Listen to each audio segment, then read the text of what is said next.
Bonjour, nous vous remercions de l'intérêt que vous portez aux informations sur le thème « Connaître vos droits ».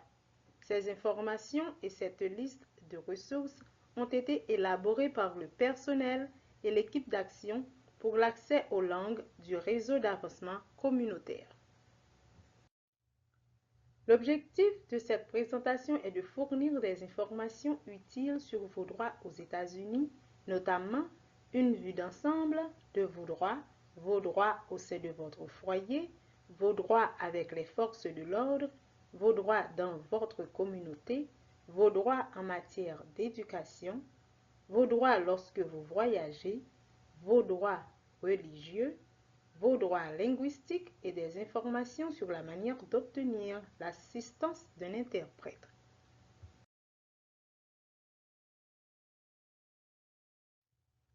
Nous allons d'abord parler de vos droits en tant qu'immigrant ou réfugié. En tant qu'immigrant ou réfugié, vous avez le droit d'aller à l'école.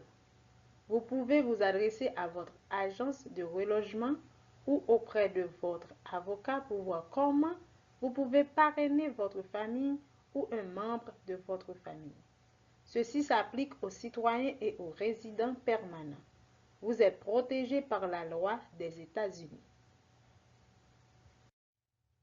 En tant que réfugié ou immigrant, les organisations ou programmes financés par le gouvernement fédéral doivent fournir des services d'interprétariat gratuits, une traduction exacte des documents importants dans votre langue, des interprètes qualifiés et formés, des interprètes lorsque vous en avez besoin, par exemple lors d'un rendez-vous, d'une réunion ou lorsque vous essayez de fixer un rendez-vous ou une réunion. Et ils sont tenus de vous fournir des informations sur la manière de déposer des plaintes en matière de discrimination. Outre ces droits fondamentaux aux États-Unis ou dans les organisations financées par le gouvernement fédéral, vous avez également des droits chez vous. Vous avez les mêmes droits que les citoyens américains d'accès au système juridique américain, y compris la protection policière et les tribunaux civils. Votre police locale est là pour vous servir et vous protéger lorsque vous en avez besoin. Vous ne devez pas être victime d'abus physiques, émotionnels et sexuels dans votre foyer. Vous n'avez pas le droit de maltraiter un adulte ou un enfant. Vous avez le droit de refuser l'accès à votre maison. La police ou les agents du gouvernement ne sont pas autorisés à entrer chez vous sans mandat. Un mandat est un document signé par un juge autorisant les agents des forces de l'ordre à entrer dans une maison pour y effectuer une perquisition. Il leur permet également de vous poser des questions et éventuellement de vous interroger. Vous pouvez exiger que le mandat soit expliqué dans votre langue. Au sein de votre foyer, vous avez des responsabilités et des droits en tant que parent ou tuteur. Un parent ou un tuteur est tenu de fournir une alimentation saine et adéquate, des vêtements, un abri, une protection, des soins médicaux et une surveillance à un enfant. Les jeunes enfants doivent être surveillés par un adulte et ne peuvent pas être laissés seuls.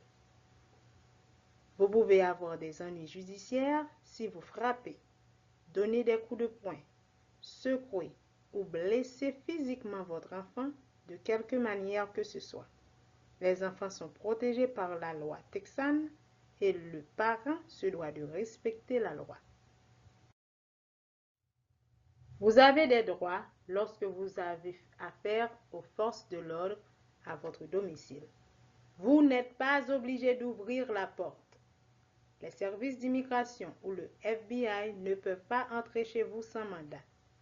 Ils ne peuvent entrer que si vous ou une autre personne résidant à votre domicile les y autorise.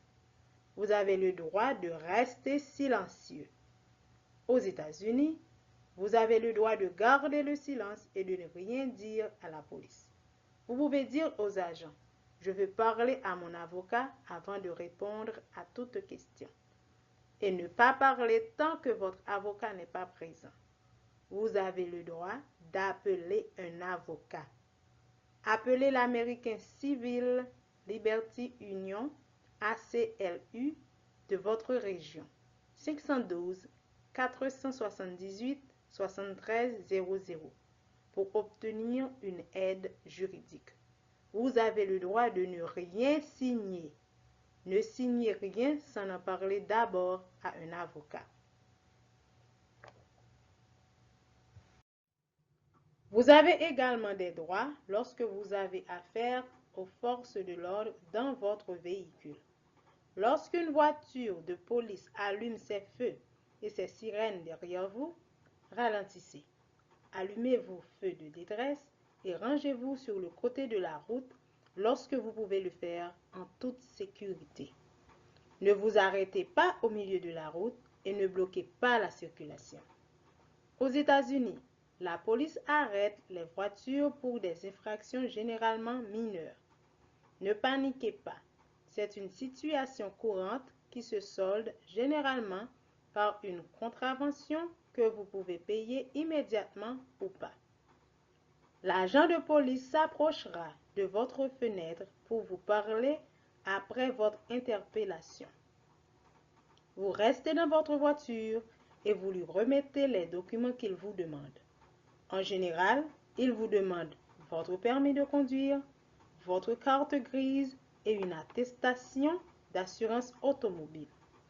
Écoutez ce que l'agent de police vous dit de faire et gardez vos mains à portée de vue. Vous n'êtes pas obligé de les laisser perquisitionner votre voiture sans mandat. Vous avez le droit d'être en sécurité au sein de votre communauté. Des ressources sont à votre disposition si vous ne vous sentez pas en sécurité ou si vous êtes témoin d'une situation dangereuse. Si vous êtes victime d'un crime, vous devez immédiatement appeler la police en composant le 911 sur votre téléphone. Si vous ou une personne ou une connaissance êtes victime de violences domestiques, appelez SAFE en composant le 512 267 72 33 sur votre téléphone. Si vous pensez que vous ou quelqu'un que vous connaissez a été victime d'un crime ou que vous êtes victime de discrimination en raison de votre religion, de votre nationalité ou de votre appartenance à un groupe, vous devez le signaler à American Civil Liberties Union en appelant le 512 478 73 00. Vous et votre ou vos enfants avez des droits en matière d'éducation aux États-Unis. La loi américaine stipule que tout le monde a droit à une éducation de base gratuite. Les élèves ont le droit de pratiquer leur religion à l'école, par exemple, de porter un hijab et de prier. Les parents ont droit à des interprètes lorsque vous vous adressez à l'école de vos enfants lors des rencontres parents-enseignants, des réunions avec le directeur ou d'autres réunions. Vous avez le droit de recevoir des documents traduits de la part de l'école de votre enfant. Pour plus d'informations sur les droits de l'éducation aux États-Unis dans différentes langues, vous pouvez consulter le site https://usalo.org/ressources/public-school/. Les informations sont disponibles en anglais, arabe, espagnol et français.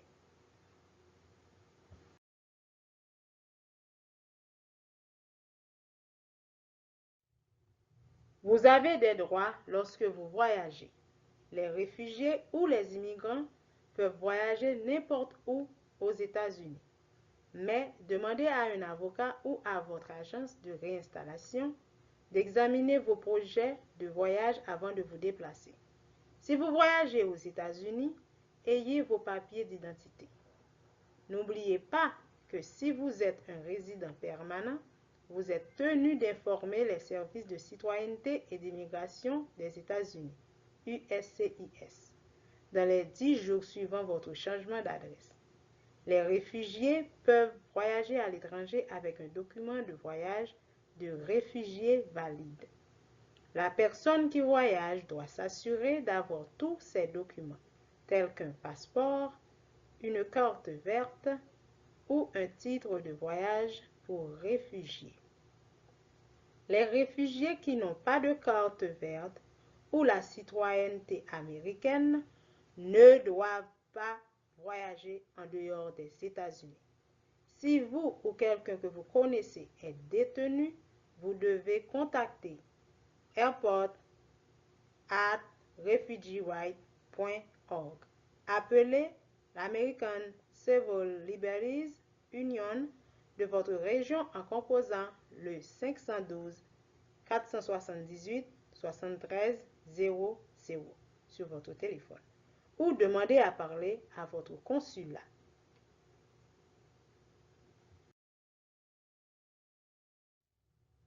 N'oubliez pas, lorsque vous voyagez, que les agents des forces de l'ordre à l'aéroport et au point d'entrée peuvent fouiller vos sacs sans mandat. Si vous êtes retenu pour un entretien de sécurité à l'aéroport, lorsque vous passez le contrôle d'immigration, vous avez le droit de demander l'assistance d'un avocat. De nombreux avocats sont disponibles gratuitement à cette fin. Le dernier droit fondamental que nous aborderons dans ce module est votre droit de pratiquer votre religion.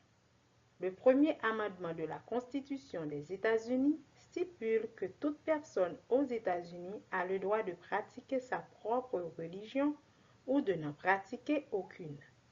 Dans les écoles publiques, les élèves ont le droit de prier quand ils le souhaitent. Si un responsable scolaire vous dit que vous ne pouvez pas prier du tout pendant la journée scolaire, votre droit de pratiquer votre religion est violé. Contactez l'American Civil Liberties Union de votre région pour obtenir de l'aide en composant le 512 478 73 00 sur votre téléphone.